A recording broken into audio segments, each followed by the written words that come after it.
اور حقیقت یہی ہے کہ دنیاوی زندگی کا حقیقی حسن اگر ہم دیکھیں یا دنیاوی زندگی کی کامیابی ہم دیکھیں تو یہ سارا معاملہ ایمان کے ساتھ ہی خاص ہے۔ ایمان جس قدر مضبوط ہوگا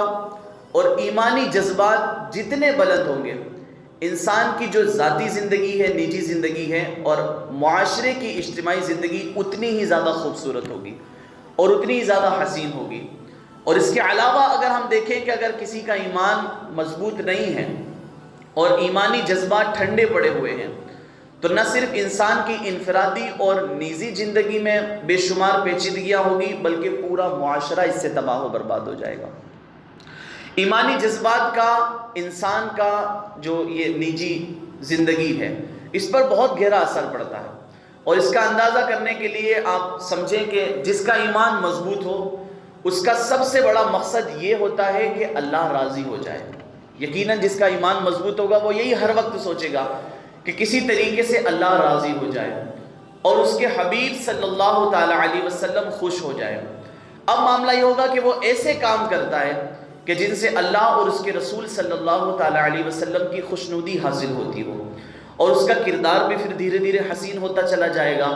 اخلاق بھی اس کے عمدہ ہوتے چلے جائیں گے، اور اس کی زندگی علم اور عمل کے نور سے پھر مزین ہوتی چلی جائے گی۔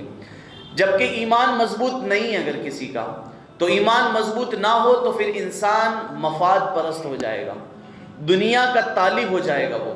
اور جس کے نتیجے میں کردار بھی تباہ ہو جائے گا اور اخلاق بھی دھیرے دھیرے خراب ہو جائے گا۔ جس کا ایمان مضبوط ہوگا وہ بڑی بڑی مشکلات کو بھی خوشی کے ساتھ قبول کر لے گا، برداشت کر لے گا، وہ اطمینان اس کے قلب کو حاصل ہوگا، اور اللہ کی رضا کا طلبگار بن کر کے اپنی منزل تک وہ بڑھتا چلا جائے گا۔ پھر آپ دیکھیں کہ بدر کی مشکلات ہو، جنگ احد کی مشکلات ہو، جنگ خندق کی مشکلات ہو،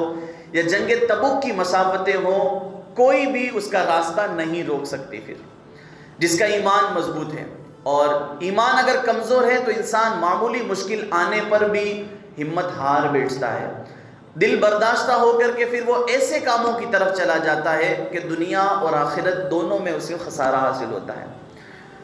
اب اس کے مطابق آپ دیکھیں کہ اگر ایمان مضبوط ہے تو معاشرے کے افراد آپس میں بھائی بھائی بن جاتے ہیں، آپسی محبتیں پیدا ہوتی ہے، ایک دوسرے کی خیر خواہی بندہ کرتا ہوا نظر آتا ہے، اور پوری امت ایک ساتھ ہو جاتی ہے۔ جبکہ ایمان میں اگر پختگی نہیں ہے تو اب یہ ہوگا کہ بھائی دوسروں کا تو معاملہ الگ ہے، سگے بھائی بھی اپنے آپسی مفادات کے لیے ایک دوسرے کے دشمن بن جائیں گے، اور معمولی دنیاوی فائدے کے لیے ایک دوسرے کی جان کے دشمن بنتے ہیں۔ اور وہی حال ہوتا ہے جو ہم آج اپنی آنکھوں سے دیکھ رہے ہیں کہ آج حالات دیکھیں آپ، ذاتی مفاد کے لیے کیا حال ہو گئے کہ ایک بھائی اپنے سگے بھائی کو پراپرٹی کے خاطر وہ اس کا جانی دشمن ہو جاتا ہے، ایک باپ بیٹے کا دشمن ہو جاتا ہے، ایک بیٹا باپ کا دشمن ہو جاتا ہے اپنے ذاتی فائدے کے لیے۔ اور اگر وہیں پر اگر اسے یہ ہو کہ ہر حال میں اللہ کی رضا کا اگر وہ طالب ہوگا تو وہ دیکھے گا کوئی بات نہیں، میرے بھائی کا بھی تو اس میں حصہ ہے۔ ایک شخص دیکھے گا کہ نہیں، جتنا زمین میں میرا حصہ ہے میری بہنوں کا بھی تو حصہ ہوتا ہے، وہ اس چیز کا بھی خیال کرے گا، نہ کہ یہ کہ ذاتی مفاد کے لیے پھر آپسی لڑائی جھگڑے پیدا ہو۔ اگر ایمان مضبوط ہو تو اللہ کی توفیق سے خود ایمان ہی معاشرے کے افراد کو ظلم سے،